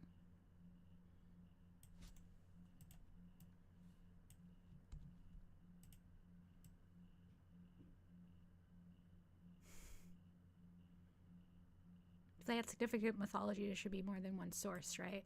Yeah. Yeah, it's so weird. He's just like, yeah, I found this one guy, and then I'm not going to look into it further. But because it was written in like the 1920s. Ghosts in Thai culture. This looks like a video. Female spirits from Thai folklore who first attracted young men, then attack and kill them. You can feel free to stay. We're just talking about a vampire encyclopedia because it's our vampire book club. According to Thai folklore, there are female spirits who live in the forests and rivers. They often take the form of beautiful women and use their charm to lure unsuspecting young men into the woods. Once their victim is alone, they attack and kill him. The spirits then eat his flesh, while in other versions, it simply wants to suck out his blood. They're a feared spirit in Thai culture, and the story is often used to warn young men of the dangers of venturing into the wilderness alone. Okay, yeah, that's cool. That's interesting. Finally, we get, like, a non-Western one. Eastern, obviously. That other people, like, know about. And isn't just like the guy, the one vampire guy who was just called a vampire. I don't know what I'm saying. Thai folklore is a diverse set of mythology and traditional beliefs held by the Thai people. Most Thai folklore has a regional background, for it originated in rural Thailand. Okay.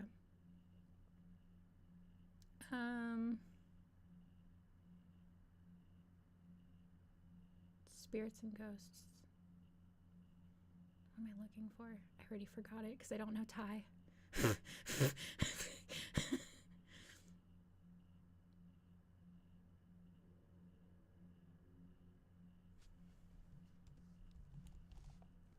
No, maybe.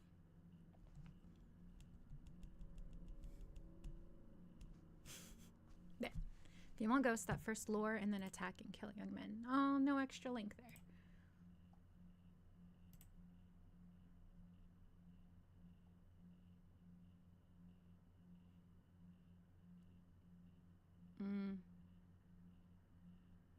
I want more than just like a dude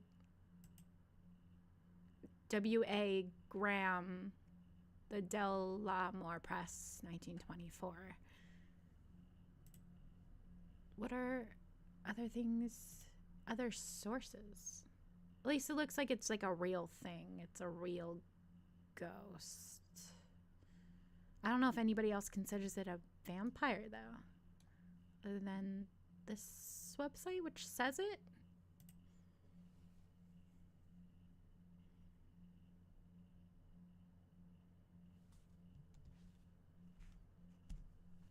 Female ghosts have first lures and then attacks and kills young men. This is just stories.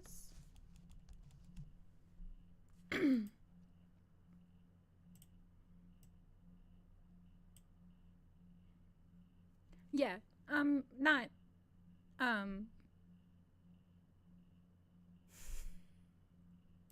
not Dracula, vampires in general. There's a lot of vampires out there.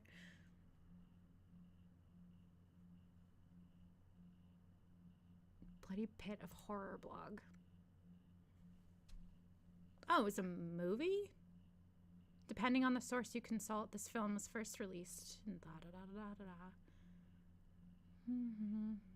Is it about vampires? I don't think it's about vampires. If that's the, if that's the poster for it.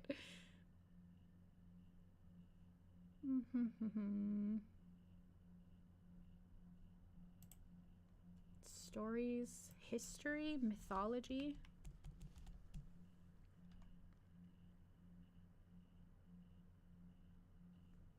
Guide to Thai folklore.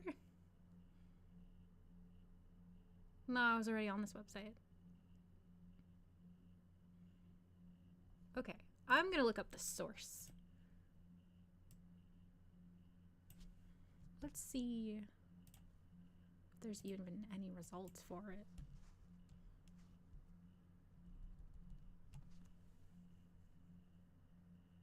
In A-books.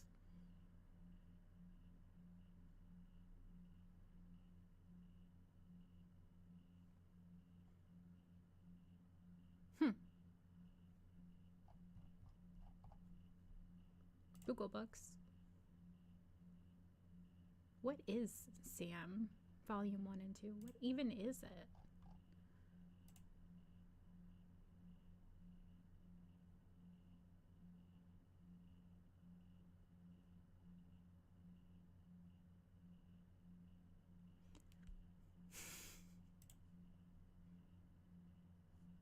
Bestie, help me. Oh, all you see is chat? I'm so sorry. The stupid chat does that to me. It's been doing that to me. Hold on. There, it should switch over now.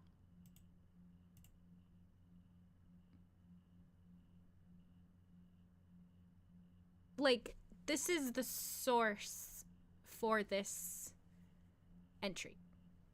But what even is the source? Like, what's the book about? People can buy it for $1,000. Jesus Christ. But, like, what is it? Is it an anthropology? Like that first guy? You know what I mean? Free download on Internet Archive. Sure, we've already pirated one thing.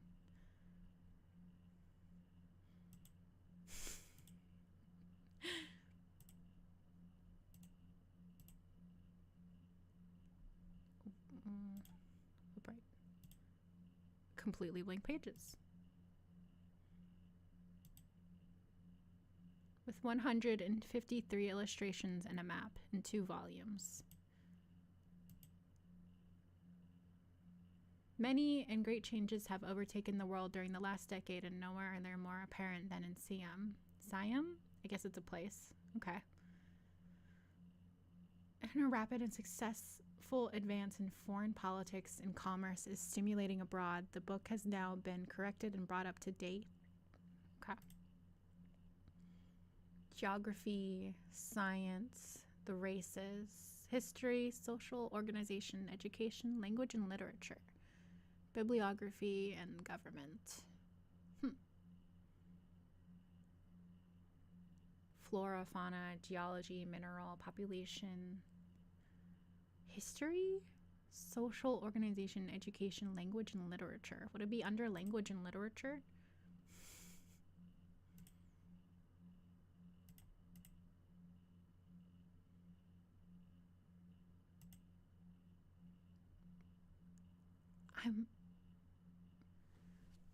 How do you... Man, I wish you could, like, Control F this. Alright. I'm getting nowhere. It seems legit. Kind of. It also seems like the people who are citing things are just citing each other. Could be a vampire. Could have one person have said it in a book from the 1920s? Maybe? Okay, whatever. Is this a legit entry? Siam is how Thailand was referred to until 1939. Okay. Is this a legit entry? I need more proof.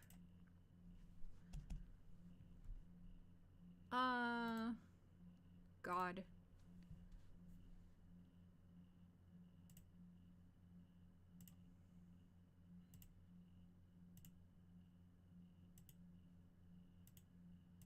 Okay, Thailand, vampires in Thailand only seems to be like one thing and then like one movie. And the source is one guy. It doesn't even say the page. It just says 2 volumes. It doesn't even say which volume. Did he even read this?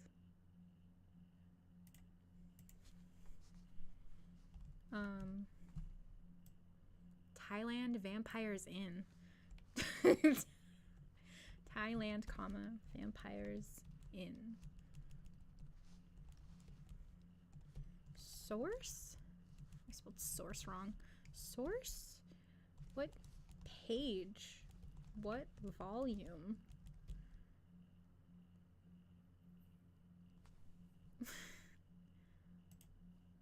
Okay.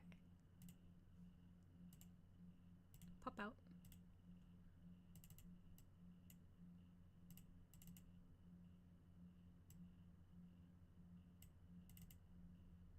Doop-a-doop-boop.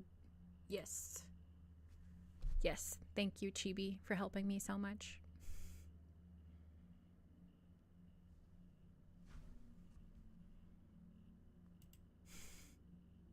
Okay. It's 8 o'clock and my brain is mush. And this is usually where I end it. We read, God, not that many, honestly. But to be fair, the one was like 9 pages.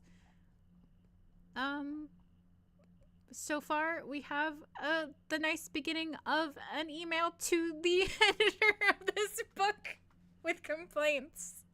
Hopefully there will be some compliments. And, yeah. Sorry. Again, my brain is mush. Concentrate. I'm trying to say goodbye and good night. I do this once a week. 6 o'clock Eastern Standard Time. Thanks for showing up and thanks for hanging out with me. Because we're still between books, I'm gonna do this again next week. It's gonna be as chaotic and confusing and confused as it was this time. But thanks for being here, both of you, and anybody else who watches this later. And thanks for being here until the end. I appreciate it. And I will see you guys next week. Bye, guys.